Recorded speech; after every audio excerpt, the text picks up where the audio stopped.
Hello, fellow investigators. I'm Jay. Welcome back to our channel, Blackroom Investigations. If you are new here, please subscribe and follow along as we expose the darkest corners of human behavior through cinematic storytelling and rigorous investigation. This particular case is not a regular missing persons case, and it has a twist that seems too surprising to possibly be true, but yet it is. Nicholas Barclay was born 31st December 1980 as the youngest to two older siblings. He had a rather normal childhood in San Antonio, Texas, but as a preteen, he started to develop a reputation as a troubled kid. Nicholas was known to have a history of fighting physically and verbally with his mother, skipping school, threatening his teachers, stealing shoes, and even breaking into a convenience store once. By only 13, Nicholas had a juvenile crime record for his antics and allegedly three tattoos that his friends had given him with an unsterilized needle. At some point, Nicholas was diagnosed with attention deficit disorder. His mother was reportedly so exasperated with his demanding supervision that she asked her oldest son, Jason, to come and live with her to aid in the young boy's caretaking. On June 13th, 1994, Nicholas called home looking for someone to pick him up after playing basketball in his neighborhood. His older brother Jason answered the phone but refused to wake up their mother, who had been working late nights, and instead told Nicholas to walk home. But he never arrived. Unfortunately, with Nicholas's reputation, few believed something was wrong. The 13-year-old could not be found. Most were inclined to believe he had run away and he would return at some point soon. This theory was given credence by the fact that the day after he vanished, he had a court hearing to decide if he would be sent to a rehabilitation center. But still, after not returning for longer than normal, and with his mother's pleading, an investigation to find Nicholas was finally started. For months, there was no sign of him. The only clue was 3 months after Nicholas's disappearance, when Jason called the police to say that he could hear his younger brother breaking into the garage. Yet, when police arrived, there was no evidence of forced entry, nor any sign of Nicholas. But they could not understand why Jason would lie about such a thing. After years passed, the Barclay family started to come to terms with the fact that they may never see Nicholas again. That is, until this case took a surprising and unusual turn. Few missing children's cases end in the child being found, and yet, in 1997, 3 years after he went missing, the Barclay family was told that Nicholas had been found alive and safe. Despite this joyous news, there was something rather strange about the phone call. Nicholas was said to have been found in Linares, Spain, after having been taken by a child trafficking ring that had moved him all the way to Europe. After years of being held captive, Nicholas had finally managed to escape. Before we continue further, click the like button. It encourages us to research more and bring to you deeply researched topics from such cold cases across the world. Okay. The police told the Barclays that Nicholas had been forced to speak only French for the 3 years he was gone, and had been hurt during his time away from them. Carrie, Nicholas's older sister, flew to Spain to identify and retrieve her missing brother. Things did not go as planned though, as Nicholas appeared afraid of his sister, especially the fact that she might not recognize him and force him to remain in Spain. When he finally allowed Carrie to come and see him, he kept a baseball hat and sunglasses on. Yet Carrie said that she knew he was her brother. The two spent some time together to get reacquainted, as Nicholas claimed that he had very little recollection of his life before being taken, as his mind had blocked it out as an emotional response. When Carrie showed him family photos, Nicholas appeared to remember certain things and people, such as asking her if Grandpa was still alive.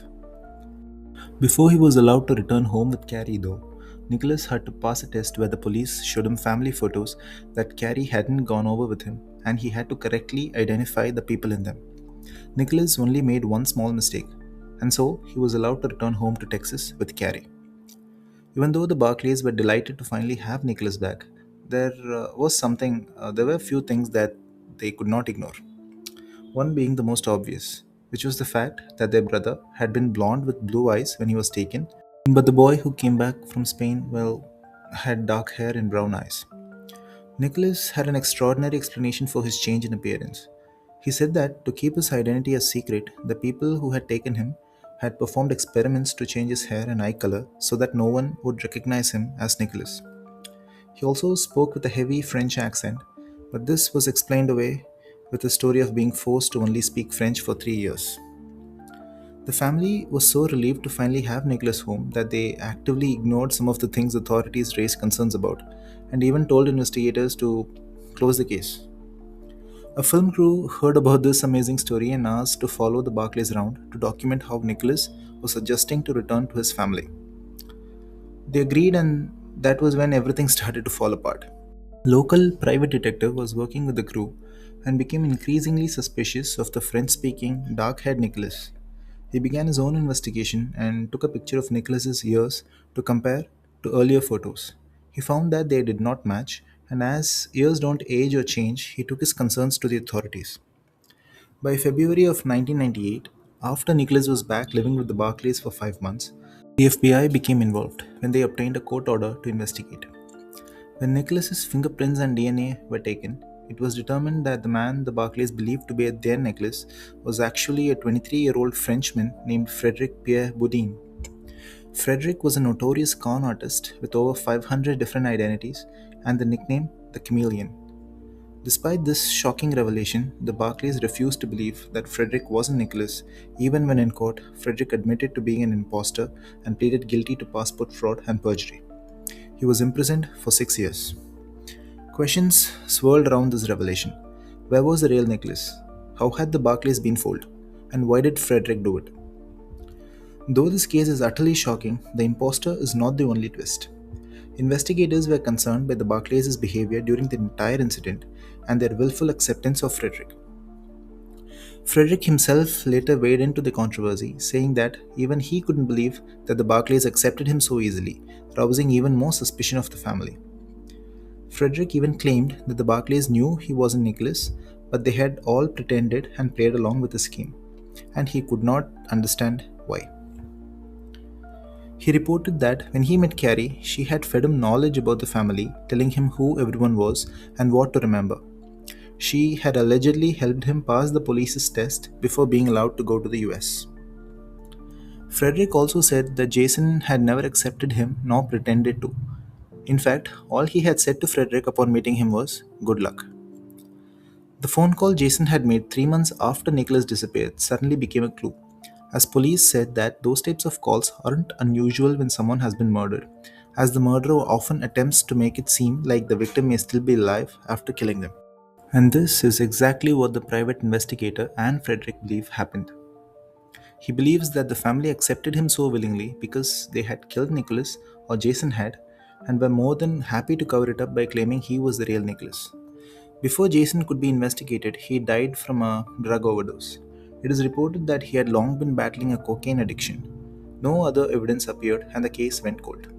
Frederick finished his jail sentence and went on continuing to steal identities across Europe. Frederick later claimed in an exclusive interview that Beverly Nicholas's mother had told him Nicholas was murdered by Jason before his death by drug overdose. These allegations were never verified, and Frederick's extensive criminal record further undermined the reliability of his account. Nicholas has still never been found, but his story has inspired the popular Netflix documentary, The Imposter.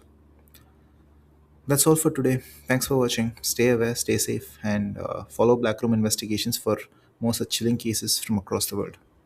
Until next time, take care.